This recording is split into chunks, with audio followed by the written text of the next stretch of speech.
kao jok mawuok e duond buche mar gwero kamano kuom jogi mano bidga owacho kuom ranyisi ko duond bura mar ODM maliekore nitie bero nitiere kata gi thuolo mar donjo kata i cabinet ka okaw jogo maoge kod lony madwarore mabede simi nying moro manyien ni ero owacho luongo ni Ramogi kama gintie jogi onge kod teko mar ng'eyo kata mag winjo gik mamoko mana kuom ranyisi ji abila gi ke yudo kendo ikele e cabinet mari pod odhi ka sirkal idhi ta kaka dwaro koso dhi neno makoko pod aparo ni sani kaka chunya nene kata kaka pare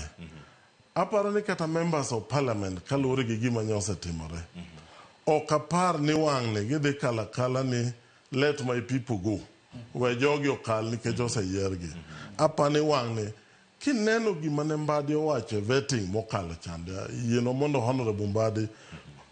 wa commend for gima nowacho nowacho ni kong'iyo jogi 60% of them jomok winji to kama ge midwaro let them be nikech joka ne nigi majority koro kapar ni king'iyo gik mosetimore sani ni members of parliament pod dhi yie ne joma raoyi I'm sorry to mention nikech kata mana sirkal mokwongo cha adhi luongo nye ng'ato tawe to nitie ng'ato manokel kanyo manokel mandalo moko noket nochung' ne weche mag tugo gi eki apa ni ung'eye tineno kanodonjo to ok ne donje nene kata gik manotimo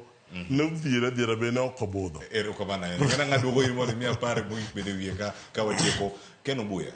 wan gi thuolo mag jood bura mondo mi orangane kaka ginya konyo jatend piny Kenya en konyo ni loso chike yo makare koso konyo ni winjo gimoro amora ma jatend duond bura mar UDA ma jatend piny Kenya dwaro kata dwache owuon gi jogo moyiero mondo mi okadhe ka kinde midhi rang jogi duto mag duond buche mopogore opogore giduto nyaka gipuodhi jotend migepe manyien madhi bedo karka logruok mane monego bed karka paro mano mara jood bura moke wacho ni kolosa IBC onego bed dok pacho and give I believe in the rule of law. I believe in independence and all arms of government. Mabende wanya debate kaluwore ni duond bura mari bende pok osebedo kaluwo gi ahinya chike duto giduto ka osewacho ni gi na mar chike duto kamano it is on record. Chama man is on record ni jood bura masiro sire UDA ma chama ma Kenya kama is on record ni jood bura ma affiliated moyie gi UDA osepingo sirkal to UDA e chama pok ondiko ne jood bura gi barua kata ne dwariembo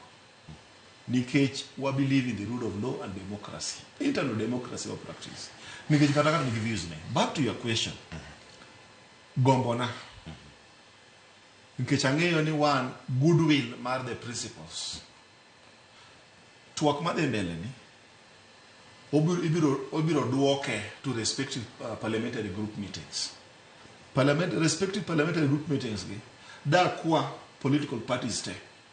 ma God willing if there could be an expanded government da kwa mondo mi jood bura ogo ji kogno kendo wene sirkal marwa owene the legislature autonomy and independence mar goyo jogi kogno kaluwore kod ratil ma ng'ato ni godo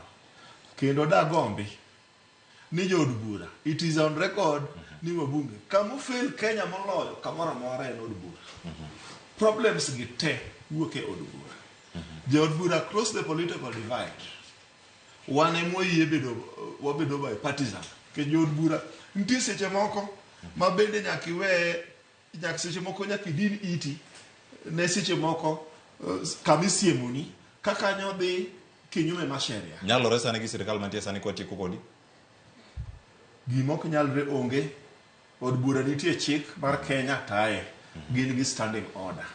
tae od bura gitim gimoro amora koluwore gi constitution mar 2010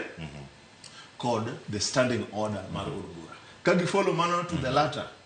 wadhi bedo gi od bura maber erokamano Dr. John